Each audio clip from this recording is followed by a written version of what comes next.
깊이가 다른 경제 콘텐츠 3프로TV 오늘 아침 라이브 2주호 정영진입니다. 4월 6일 월요일입니다. 네, 반갑습니다. 네, 조금 더 연습해야 되겠죠? 네. 네. 트럼프는 조금 네. 많이 미친 것 같습니다. 힘들어 죽겠습니다. 와, 아니 어떻게 공식 SNS에서 그런 욕을 욕을 어떻게 대통령이 할 수 있는지 그렇죠. 네. 이해하기가 너무 어려운데 이렇게 해서 한번 전 세계 흔들어 갖고 누가 어느 쪽이 약점을 갖고 있나 그거 찾으려는 것 같기도 하고 예, 하여튼 뭐 모르겠어요. 별별 상상이 다 드는데 하여튼 온전한 정신은 아닌 거 아닌가 네. 생각이 들기는 하고요. 아니 근데 상대편에서는 네. 그렇게 상욕을 해버리면 물러설 마음이 있다가도 없어질 수밖에 없는 거 아닙니까? 외교적 관례상 상욕을 먹고 그럼 우리가 물러서야 되겠다라고 하면 국민들한테 체면이 뭐가 됩니까? 이게 아예 면을 없애주는 좀 뭐라고 할까요? 역효과를 내는 듯한 행동들을 좀 해서 네. 참 모르겠습니다. 하여튼 뭐 그래서 어렵습니다. 뭐 박사를 또 낸다 이런 얘기를 또 했는데 과연 뭐 그 날짜가 이제 점점 다가오고 있잖아요. 오늘이 우리는 4월 6일이고 네. 미국 시간 뭐 4월 7일, 그러니까 우리 한 8일 4월 오전 8일, 정도, 네. 그 정도가 아마 시한일 것 같은데 뭘 어떻게 하겠다는 건지 뉴스 통해서도 한번 좀 확인을 해보시죠. 그러시죠. 네, 권순우 취재팀장 모십니다. 어서 오십시오. 어서 네, 오세요. 안녕하세요. 3프로TV 권순우 취재팀장입니다. 네, 반갑습니다. 그 뉴욕 증시가 안 열렸죠. 4월 네. 3일이 어제가 부활절이었습니다. 부활절 전에 금요일이 이제 성금요일이라 뭐 공식 휴일은 아닌데 관례적으로 뉴욕 증시가 휴장을 하는 날입니다. 네. 그래서 쌍욕을 박은 게 아닌가. 그래서요. 장이 안 열렸으니까. 네. 뭐라고 해석하는 시각들도 좀 있습니다. 주말 사이에 트럼프 대통령이 그렇게 얘기한 부분들이 뭐 다양한 해석들이 나오는데 굉장히 좀 쫄리고 있다라는 얘기들도 있습니다. 트럼프가 쫄리고 있다. 오죽하면 그렇게 쌍욕까지 했겠느냐라는 네. 게 있고 또 하나는 이제 날짜를 바꿨죠. 원래 그 6일 저녁까지라고 이야기했다가 7일 저녁, 그러니까 화요일 저녁 8시 같이 보시면은 화요일 저녁 8시로 미국 동부 시간이라고 친절하게 네.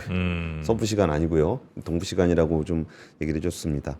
그 트럼프 대통령이 또 얘기했던 게 화요일은 이란에서 발전소 건설의 날이자 다리 건설의 날이 될 것입니다. 그러니까 발전소하고 다리를 폭파하겠다라는 네. 소식인데요. 모든 것이 한꺼번에 일어나는 날이다. 이보다 더 대단한 날은 없을 겁니다. 이 미친놈들아. 근데 제가 한 얘기 아닙니다. 트럼프 대통령. 트럼프 대통령이 얘기했던 거고 당장 해협을 열어라. 안 그러면 지옥에 살게 될 것이다. 두고 봐라. 알라께 찬양을. 알라라는 표현을 쓴 것도 굉장히 그 종교적인 의미가 있다 보니까 좀 너무한 거 아니냐라는 네. 얘기들도 좀 있습니다. 여기 나왔던 표현들이 뭐 크레이지 바스타드 라는 표현이라든지 아니면 often the fucking straight 네. 이런 것들을 그냥 트럼프 대통령이 직접 쓴 표현이라 뭐 말씀을 드렸던 건데 와 이게 대통령의 언어로서 너무 심한 거 아니냐라는 얘기들도 있긴 한데 참 쉬운 단어들을 골라 쓰긴 하더라고요. 예 그렇습니다. 전 세계 어지간한 사람들이 다 이해할 수 있을 정도의 아주 쉽고 이제 좀만 더 가면은 한국말도 쓸 것 같습니다. 그래서 한국말도 이제 전 세계적으로 한국욕도 전 세계적으로 많이 활용이 되고 있잖아요. 그래서 그런 얘기들이 좀 있습니다. 그리고 이 발언은 이제 새벽 미군이 이란에 고립돼 있던 전투기 조종사를 구출했다라는 소식이 좀 전해지면서 이거 가지고도 이제 미국 언론을 비롯해서 좀 광을 많이 팔았습니다. 네. 뭐 이게 분명히 이제 영화로도 또 나오겠죠. 근데 미국 영화들은 미국 전쟁 영화 저 굉장히 좋아하는데 보다 보면은 전쟁 상황에서 있었던 그런 그 작전들에 대한 영화들이 꼭 나오더라고요. 네. 근데 이번에도 좀 그런 영화가 나오지 않을까 싶습니다. 그리고 뭐 미국은 최근 뭐 수십 년 동안 전쟁이 없었던 적이 없었던 나라다라는 평가들도 좀 있습니다. 그러면서 이제 지옥문이 열리기까지 48시간이 남았다. 뭐 협상을 하든 호르무즈 해협을 개방하든 이란에 열흘의 시간을 줬던 것을 기억하라. 시간이 다 돼간다 라고 좀 얘기를 했습니다. 근데 지난달 26일까지 합의가 이루어지지 않으면 폭격을 하겠다고 압박을 했다가 6일로 열흘 연장을 했고 여기서 이제 하루를 더 연장을 한 그런 상황입니다. 그래서 이걸 보면서 우리가 처음에는 이게 뭐가 있으니까 날짜를 정했나 보다. 네. 뭐 협상이 진행이 되고 있는데 협상에서 요 몇 가지 쟁점이 있어서 그때까지 협상을 하는 것을 염두에 두고서 이렇게 얘기를 했나 보다라는 게 초기에는 많은 전문가들의 분석이었죠. 근데 그 내용들이 자꾸 틀리면서 날짜가 큰 의미가 없는 거 아니냐라는 이야기들도 좀 나오고 있고요. 네. 그리고 이렇게 좀 미국이 강하게 압박을 하다 보니까 이란에서는 지금 그 호르무즈 해협에 이어서 바브 엘만데브 해협 봉쇄 가능성에 대한 이야기를 또 했습니다. 네. 이게 이제 발리바프 그 국회의장이죠. 이란 네. 국회의장이 전 세계 석유, LNG, 밀, 쌀, 비료 수송량 중 바브 엘만데브 해협을 통과하는 물동량은 얼마나 될까요? 이 해협을 통한 수송량이 가장 많은 국가와 기업은 어디일까요? 라고 얘기를 좀 했었는데 바브 엘만데브 해협은 이제 사우디아라비아 서쪽에 있는 홍해의 수에즈 끄트머리에 운하. 있는 해운입니다. 네, 네, 네. 그 위로 올라가면 이제 수에즈 운하를 통해서 유럽으로 가는 길목이고 네. 거기는 이제 후티 반군이 이제 좀 거기서 군사 행동을 좀 하고 있는 지역입니다. 아직까지 봉쇄가 돼 있지는 않은데 여기가 이제 후티 반군이 아무래도 이제 이란의 프록시 역할을 하기 때문에 네. 여기가 막히게 되면은 좀 많은 그 국가들이 좀 곤란해지는 그런 상황이 될 것 같습니다. 그리고 지금 제가 지난주에 썼던 기사인데 그 우리나라에서도 이쪽에다가 그 정유를 받아가기 위한 석유 설비를 받기 위한 그런 배를 보내려고 좀 하고 있거든요. 네. 그래갖고 이게 이제 좀 거기 가서 받아오면은 에너지 수급 상황이 좀 나아지지 않을까다라고 좀 생각을 좀 하고 있었는데 갑자기 이번에 그 바브 엘만데브 해협조차도 봉쇄를 한다 그래서 여기서도 좀 차질이 생길 것 같습니다. 그리고 이 부분들에 대해서 그 전까지만 하더라도 뭐 좀 어느 정도는 그 가서 특별히 위협받지 않는 것을 가질 수 있다라는 정보가 좀 있었던 것으로 저는 알고 있거든요. 네. 근데 이번에 다시 이 얘기가 나오면서 다시 검토를 해봐야 되지 않겠나라는 생각이 좀 들고 있습니다. 그리고 이제 이것도 좀 저는 또 특이한 뉴스라고 좀 봤었는데 잠시만요. 뭘까요? 여기 네. 그 걸프 협력 회의 6개 주한 대사가 구윤철 경제부총리를 만나서 한국의 원유를 최우선으로 공급하겠다라고 좀 이야기를 했습니다. 근데 이 얘기가 예전에 아랍에미리트의 그 강훈식 비서실장이 갔을 때도 그 뭐 다른 한국보다 먼저 원유를 받아가는 나라가 없도록 하겠다. 네. 뭐 이런 식의 얘기를 했었는데 그 주한 대사니까 오히려 좀 약간은 우리 듣기 좋으라고 이런 얘기 했을 수도 있어요. 네. 근데 사우디아라비아, 카타르, 쿠웨이트, 오만, 바레인 등 GCC 6개국 주한 대사가 만나서 한국은 최우선 협력 대상국이다. 에너지 안정적으로 공급하기 위해서 긴밀하게 소통하겠다. 위기 상황일수록 흔들림 없는 파트너십이 중요하다라고 이야기를 했습니다. GCC가 뭐예요? 걸프 협력 회의. 걸프 협력 회의. 예, 예. 그 석유 좀 많이 생산하는 나라들 집합인 모양이군요. 예. 네. 다 거기 있는 나라들입니다. 뭐저 페르시아만 그쪽에 네네네. 뭐 아랍에미리트, 사우디, 뭐 카타르, 쿠웨이트, 오만, 바레인. 그러니까 원유 제일 많이 생산하는 그런 네네네네. 나라들입니다.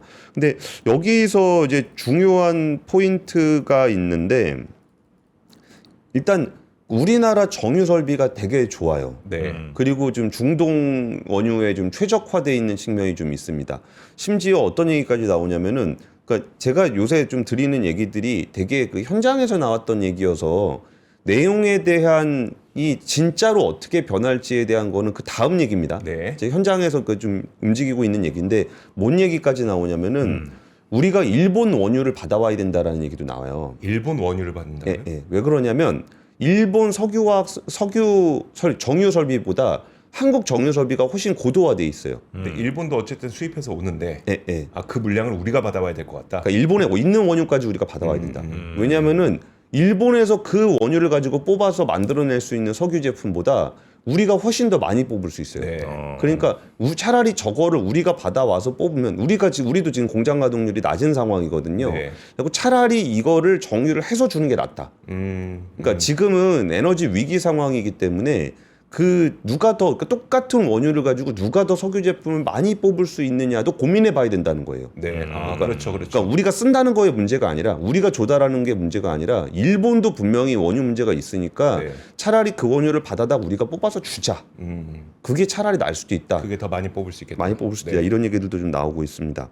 그래서 여기에서 그 중동 쪽에서도 이런 부분들을 고민하는 게 지금 호주가 LNG 통제한다고 뭐 얘기하고 있잖아요. 네. 근데 호주 같은 경우에 수입 석유 제품의 25%를 한국에 의존을 하고 있고요. 미국 같은 경우도 항공유 수입의 68.6%가 한국산입니다. 네. 그러니까 우리나라로 원유가 얼마나 공급되느냐가 우리나라에 영향을 미치는 거는 당연한 얘기인 거고 뭐 베트남이라든지 호주라든지 미국에 이르기까지 영향을 좀 주고 있는 상황이라고 보시면 될 것 같습니다. 네. 저도 자. 예전에 현장에서 들었던 그냥 반 농담인데요. 우리나라 정유 시설이 얼마나 그 고도화되어 있는지에 대해서 아스팔트 갖고 와도 거기서 휘발유 뽑아낼 수 있다. 그 정도까지 얘기를 합니다. 아니 그냥 진짜로 그래요? 진짜로 그 정도로 고도화 설비가 잘 되어 있어서 우리나라로 기름이 들어오면 뽑아낼 수 있는 기름이 많다는 거죠. 다른 나라에 비해서. 그래요. 알겠습니다. 하여튼 뭐 우리나라의 정유 워낙 세계 최고다 보니까 하여튼 최우선적으로 좀 받아서 여러 나라에 또 수출도 해야 되는 뭐 그런 상황인 것 같네요. 그 중동 국가들은 말은 뭐 대놓고 안 하지만 무기 수입 관련한 얘기들도 좀 있습니다. 그렇겠죠. 예. 네. 자, 하여튼 아침에 지금 유가 상황도 상당히 조금 심각한 것 같기는 합니다. 많이 좀 오른 것 같고요. 네. 자, 그리고 두 번째 뉴스도 가볼까요? 두 번째 뉴스는 내일 삼성전자 실적 나옵니다. 7일에 나오는데 내일이에요? 예.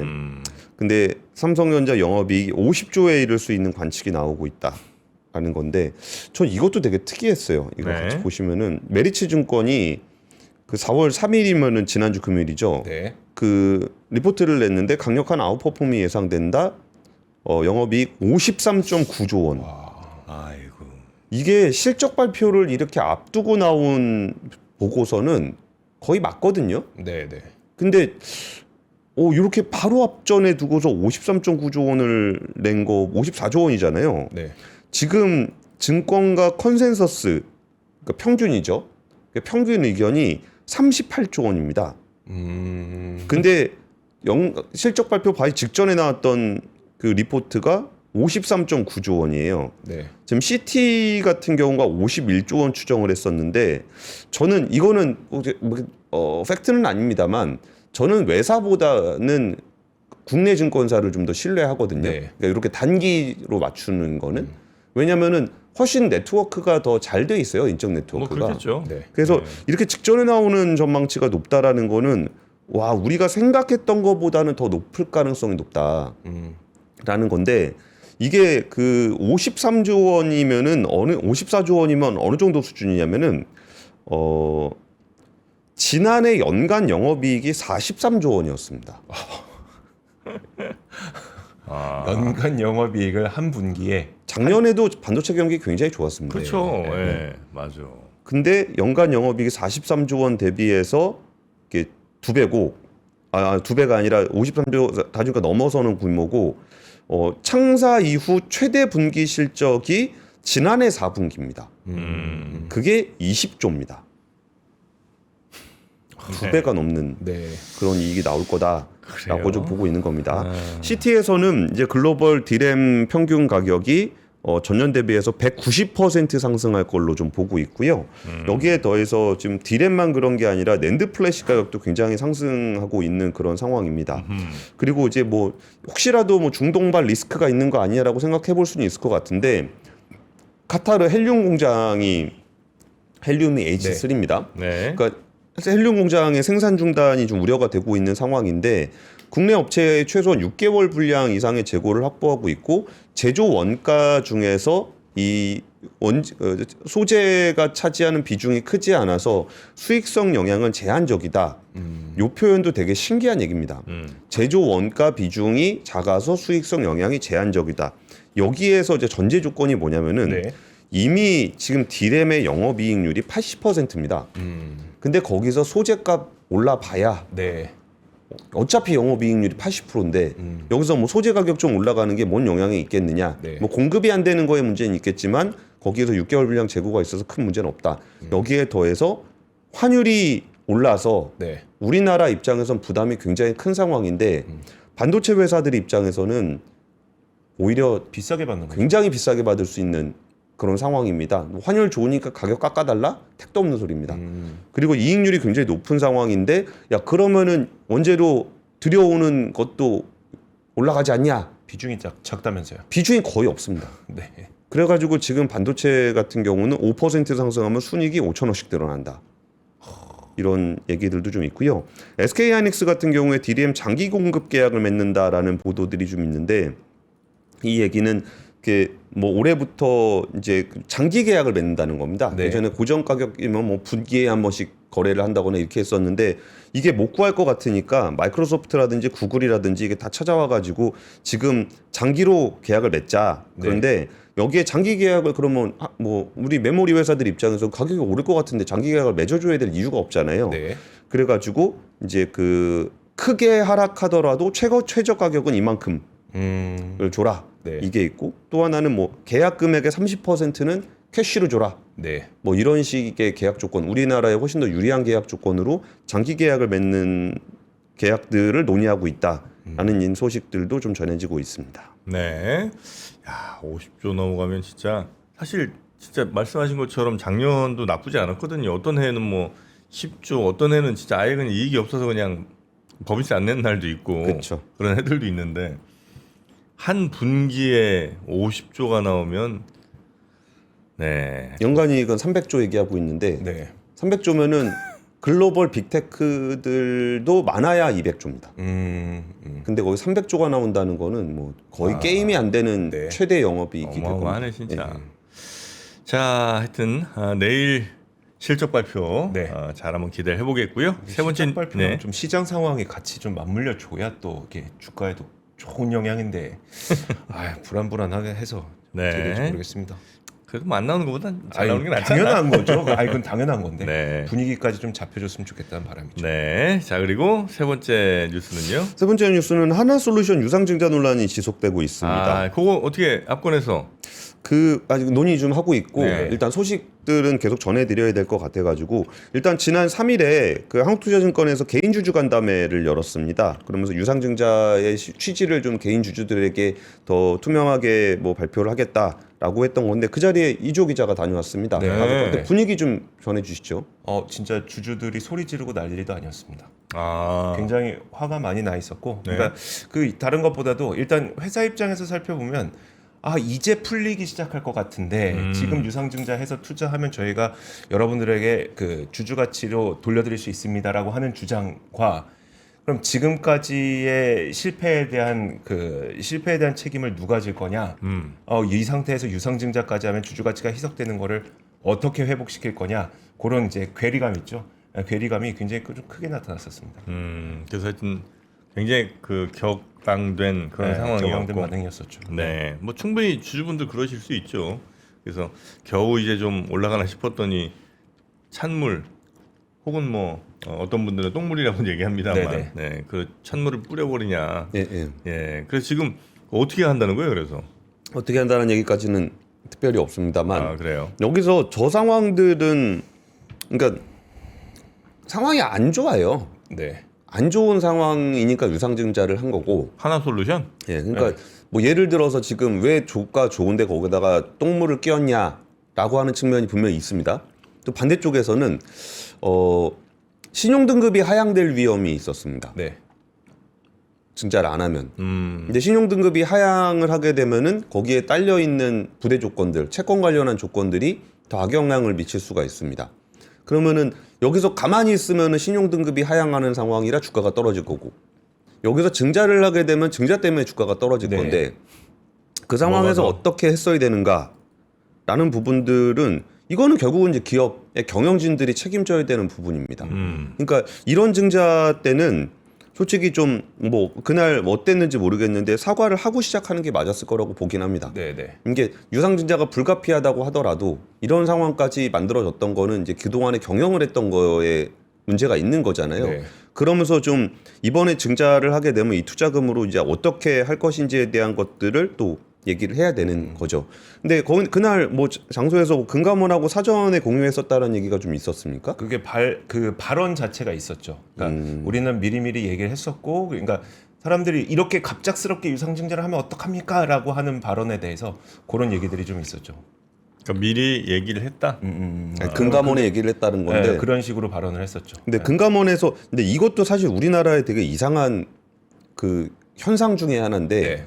공시에 대한 책임은 기업이 지는 겁니다. 근데 금감원에다가 뭐 금감원이 해도 된다 그랬다 해도 안 된다 그랬다 이것도 되게 이상한 얘기인데 네. 금감원이 맨날 그런 식으로 했어요. 뭐 이거는 되네 안 되네 뭐 이런 얘기를 자꾸 하니까 금감원이랑 사전 공유가 있었다라고 이제 그 하나솔루션에서 얘기를 했던 거고 금감원에서는 그런 거 없었다. 우리가 심사하는 거 진고신고서 제출 이후에 심사를 하는 거지 거기에 대해서 우리가 뭐 해도 된다 안 된다를 미리 얘기한 적 없었다라고 얘기했고 하나솔루션에서는 표현상의 오류가 있었다. 사전 교감이 있었던 것으로 오해받을 수 있도록 표현을 했다라는 건데 이게 아니라 뭐 증권신고서 제출 예정이다라는 사실 정도의 네네. 것들을 받았다는 것이다. 이렇게 좀 얘기가 나왔습니다. 그래서 이 부분들은 이제 좀 더 적극적으로 주주들과 소통할 수 있는 기회가 소통을 해야 될 겁니다. 네. 지금 상황에 대해서 좀 어쨌든 투자를 유치를 하는 거잖아요. 유상증자라는 건 투자 유치 아니겠습니까? 그러면은 투자자들한테 투자를 받으려면은 정말 그 스타트업들 IR을 하는 거 보세요. 정말 절실하게 IR 하잖아요. 그래서 하나솔루션도 이 부분들을 그리고 또 이제 뭐 투자를 받아서 어떻게 기업 가치를 높일지에 대해서도 좀 더 상세하게 좀 얘기를 해야 될 거고 여기서 뭐 그런 부분들이 앞으로도 진행이 될 것 같습니다. 네. 뭐 CFO나 이런 분들 한번 좀 여기 나와서 왜 했는지 안 하면 안 될 이유가 뭐가 그렇게 있었는지 지금 장사는 잘하고 있는지 이런 거 좀 한번 네. 얘기해 주면 좋을 것 같은데 느낌은. 네. 그 부분을 논의하고 있어서 제가 네, 네. 약간 아 그래요? 알겠습니다. 직접 또 이렇게 투자자들하고 소통하는 모습을 또 보여주는 것도 하나의 방법이 아닌가 싶기는 하고요. 근데 아마 하나솔루션 분위기 좋지 않았어요?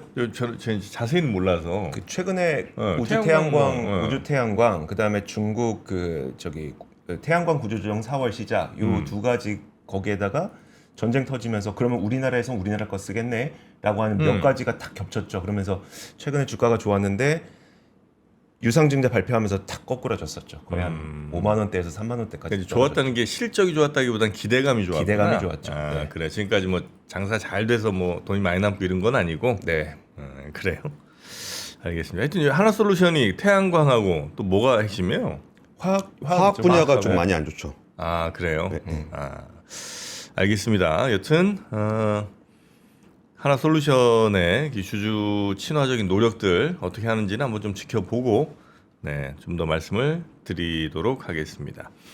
하나솔루션 임원들 나오면 혹시 뭐 출연료 주냐고 그러는데 뭐 우리 드려봐야 20만 원, 15만 원 드릴 텐데 그거 갖고 되겠습니까? 네, 나와서 설명하는 게 좋은 거겠죠.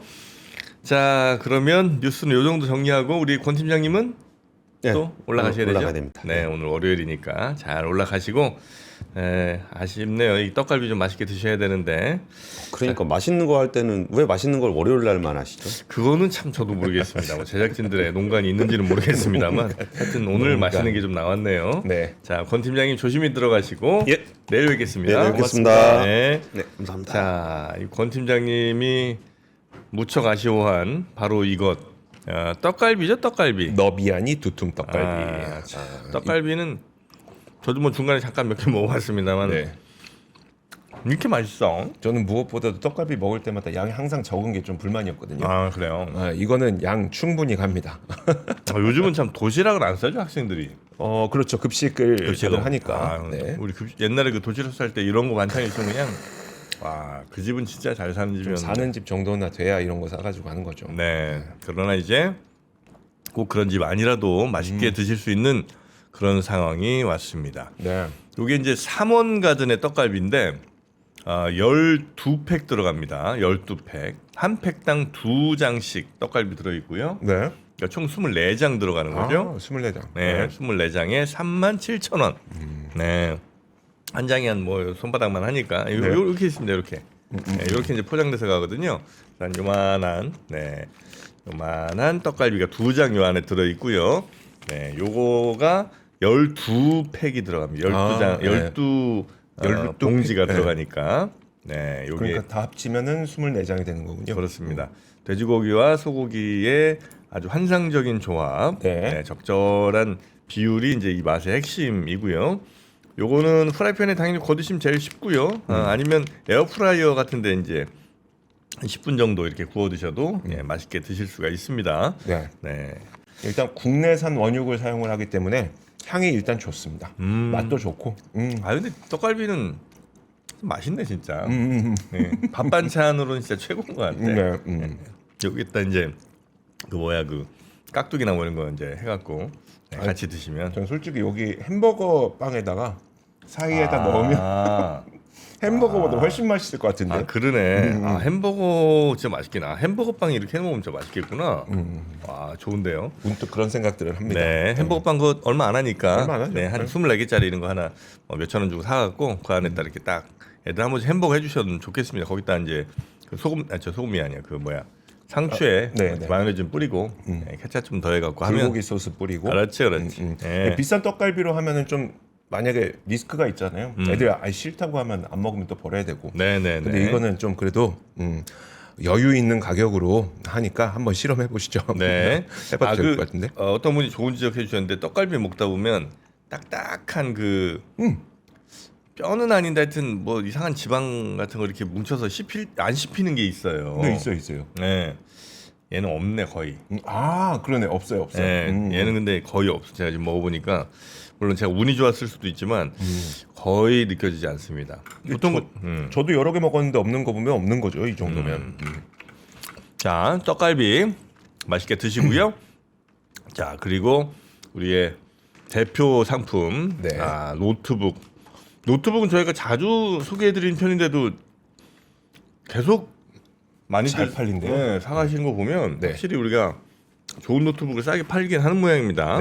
네. 요거는 LG죠? 네, LG 네. 노트북 11세대 SSD가 512기가 들어가고요. 512기가 들어가고요. 램이 16기가 들어갑니다. 화면 네. 크기는 15.6인치. 네, 널찍한 걸로. 네. 네. 그래서 여러분들 지금 뭐 저희 자주 말씀드리지만 네. 삼성전자가 돈을 버는 만큼 노트북 가격은 계속 비싸질 겁니다. 빅테크 기업들이 장기 계약 맺자고 하는 게 네. 나중에 사면 더 비싸질 것 같으니까 계속 장기 계약 맺자고 하는 거잖아요. 네. 더 비싸질 겁니다. LG도 참 섭섭하겠어요. 왜요?